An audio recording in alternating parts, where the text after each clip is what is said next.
எங்களுக்கு ஒரு ரிவ்யூ. உங்களுக்கு ஒரு ரிவ்யூவா? இது மட்டும் ஜாலியாக வருவீங்க போலயே. பண்ணிட்டு நல்லா சொல்லுவோமே. இல்ல அப்படி இல்லை, கொஞ்சம் ஃபார்மலாக ப்ரிப்பேர் பண்ணி கரெக்டாக சொல்லாமேன்னு யோசிக்கிறேன் உங்களுக்கு. நோ ஃபார்மல், நம்ம எடுக்கிறதே இன்ஃபார்மலாக தான் எடுக்கிறோம். சொல்லியிருக்கா? சொல்லிடட்டா? சொல்லிடவா? ஓகே.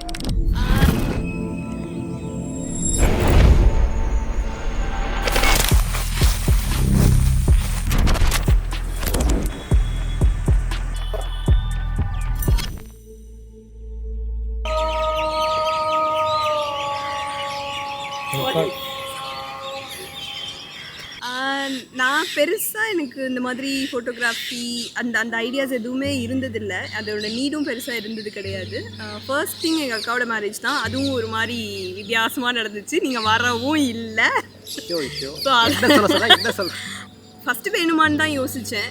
பட் அதுக்கு ஒர்த் அப்படின்னு அவள் ஒரு நம்பிக்கை வச்சு தான் அதை பண்ணணும் அப்படின்னு கன்ஃபார்மாக சொன்னால் சரி ஓகே பண்ணலான்னு எடுத்தேன். பட் நிஜமாவே அது ப்ரூவ்ட் அப்படின்ற மாதிரி தான் இருந்துச்சு எனக்கு. பிகாஸ் நான் ஒவ்வொரு விஷயத்துலையுமே நீங்கள் அதுக்காக போட்ட எஃபர்ட்ஸ் நான் பார்த்தேன்.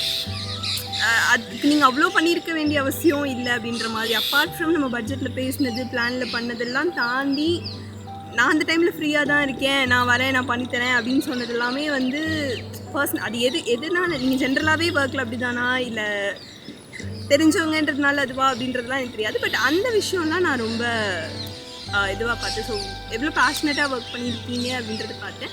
ஸோ அதுதான் என்னோடய ஃபீட்பேக். நான் தரேன். குடு ரொம்ப கேர் பண்ணி எடுத்தாங்க. எனக்கு தெரிஞ்சு ஒரு ஃப்ரெண்டு மாதிரி ஈஸியாக கம்யூனிகேட் பண்ணலாம், அவர்கிட்ட என்ன வேணுமோ ஈஸியாக பண்ணலாம்.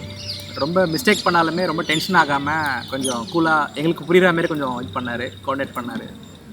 ஓகேவா? ஓரளவுக்கு ஏற்றிட்டு வளராம சொல்லியிருக்கோமா? Thank you so much. எதையோ ஒன்று பண்ணியிருக்கோமா? நல்லாவே பண்ணியிருக்கோம். சரி, நமக்கு இன்னும் போஸ்ட் ஷூட் இருக்குது. ஆமாம், எங்கே போகலாம்? மறக்கல.